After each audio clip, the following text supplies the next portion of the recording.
Hey everyone, welcome to the latest edition of Off the Top Rope. I know I haven't done a lot of these lately, a lot of sports stuff going on, life going on, but I needed to jump in here and talk about one of my favorite topics on Off the Top Rope to talk about, and that is AEW. Because, man, this company is sad. This company is sad because NXT has now been on the CW for a month, and they have beaten AEW every single time. Every single time. And this week, yes, AEW did win in the 18 to 49.19 to 0.16, but total viewership for NXT is winning on a week-to-week basis. NXT, they are better shows. Yes, it is a developmental show, but still, there is much more intriguing storylines, much more reason for people to come back on a week-to-week basis. They've got a big time show coming up this weekend with Halloween Havoc, where you're going to have a dream women's tag match between Cora Jade and Roxanne Perez against Julia and Stephanie Vaquer. The women's division in NXT is unlike any division in professional wrestling, in my opinion. And just AEW is not learning from their mistakes. And I didn't talk about Wrestle Dream. The ending of Wrestle Dream was a colossal fail, with Bryan Danielson basically being effectively killed in kayfabe, suffocated again, a random Wheeler Yuta heel turn, and we still don't know why Jon Moxley is effectively hijacking AEW. Like, for God's sake, he put the AEW World Championship in a bag, and ever since he won the championship, he's not throwing it around, and he's talking about, like, taking the company back, and we still don't know why this is happening. And the interesting thing about some of the reporting that's been going on, Bryan Danielson didn't want to win the championship. Like, the championship idea was very secretive, but he wanted Jon Moxley to beat him, and that's fine. That's fine. Bryan Danielson has earned the right to dictate what he wants to do on his way out the door. But none of this has made any sense from the minute Jon Moxley came back right after All In to now. Like, it does not make any sense.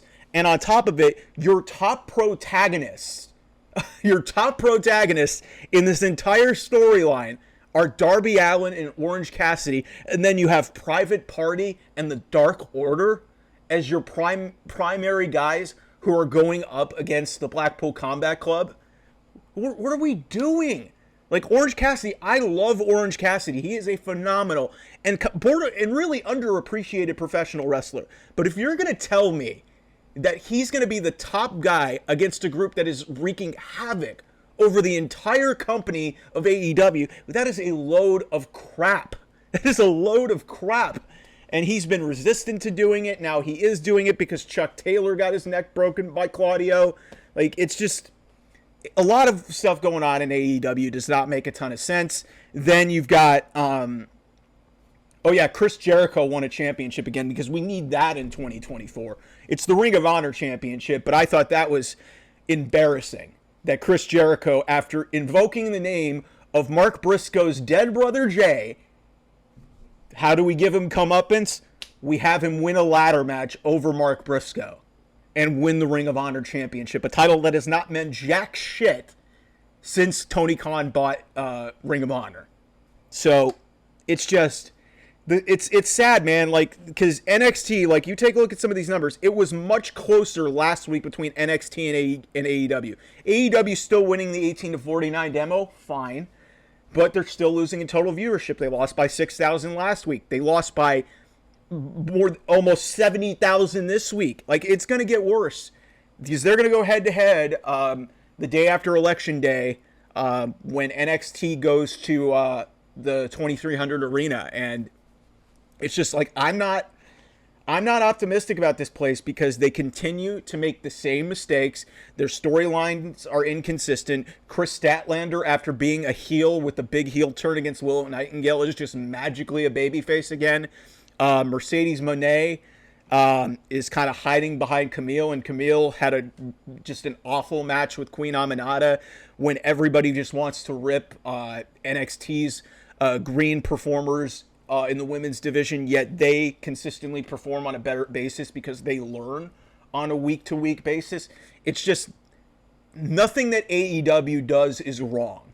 And I am not here to, absolutely, it may come across as me shitting on this company, but it's because more and more, what I look at, the numbers dictate what people are feeling.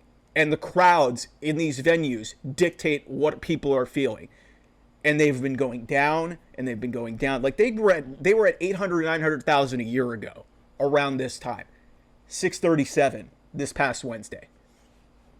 Great, you got a new contract. You got a new 3-year deal with Warner Brothers Discovery. You're going to get a new show. Congratulations. It's been what I have been saying on Off the Top Rope here for weeks.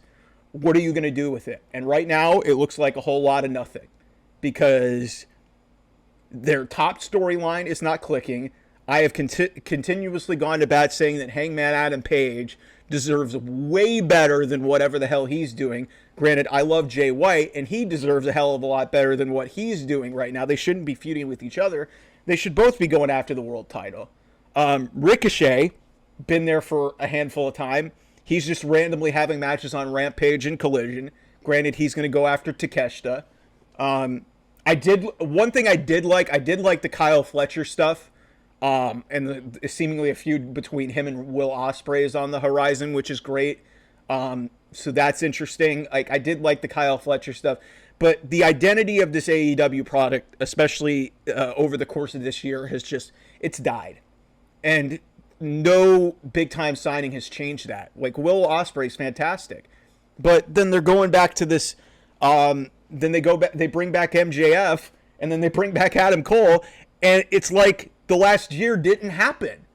Like, they're bringing it up, but it's like Adam Cole's the babyface, MJF's the heel, even though Adam Cole turned on MJF last year and at the start of the year. Now the Undisputed Kingdom's randomly babyface. It's just like, I understand injuries kind of derailed that situation, but at some point this has got to logically make some sort of sense.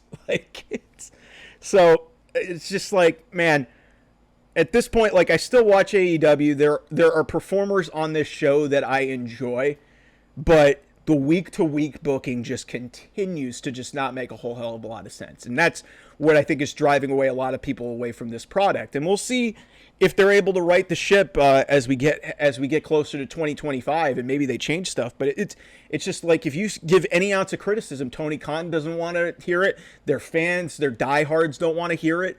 But it's not good right now. And maybe part of the reason why it's not looking as good as it did before is because WWE is so great right now. And they're on a roll unlike anything I've seen from WWE since the Attitude Era. So maybe that's part of it. But hey, it also doesn't help that the other secondary promotion in TNA is on a roll right now too. And they've got Bound for Glory coming up this weekend. And I would anticipate that Joe Hendry might win the TNA World Heavyweight Championship, which would be great. I believe in Joe Hendry. I believed in Joe Hendry for a long time on this channel. So, it's just the state of wrestling right now. It's like it's completely shifted in the last 2 years because AEW felt like the beacon of hope and the beacon of light. And then the minute Vince McMahon leaves, everything changed. And it might have even started to change even before Vince McMahon left, because Cody Rhodes leaving AEW, like in the early stages, 3 years into the thing, was an eye-opening like experience. And then to see where he is now as the biggest star in all of professional wrestling, the face of the company, as the WWE champion, like, that's kind of eye-opening. And you've kind of seen AEW really hasn't been the same since he left. And then, the whole Vince McMahon thing happens, he leaves, the CM Punk stuff happens, and then from then on, it's just felt like it's been just like a gradual decline year over year. And here we are now, AEW is really at its lowest form ever. They can barely, like, if it's not a pay-per-view, they're lucky to draw 2,000, 3,000 people for an event. And they're struggling to get over 650,000 viewers on a week-to-week basis. That's just not good. From where this company was 5 years ago. That's just not good enough. Like, you guys set the standard out of the gate, and that might have been your biggest mistake, is setting that high bar early on, and now you've kind of settled into what you know, and you think it still works, but the numbers dictate that it doesn't. So think about that. And we'll see the build to full gear if anything changes. I'm not optimistic, man. Like, it just doesn't look good for this place. So like, share, subscribe if you want to see more wrestling content here on the channel. Obviously, a big weekend for wrestling with Bound for Glory and Halloween Havoc this weekend. That's exciting. We're heading towards Crown Jewel, which is kind of a throwaway show for WWE, but we'll see how that goes. Hopefully going to have some more episodes here. Trying to, more analysis as opposed to reviews to shows and like more cliff notes. So we might have an off the top rope after SmackDown because there may be potentially some big stuff coming in regards to the Jey Uso element of him losing the Intercontinental title and now being reinserted into the Bloodline storyline. So I will talk to you guys soon. Bye-bye.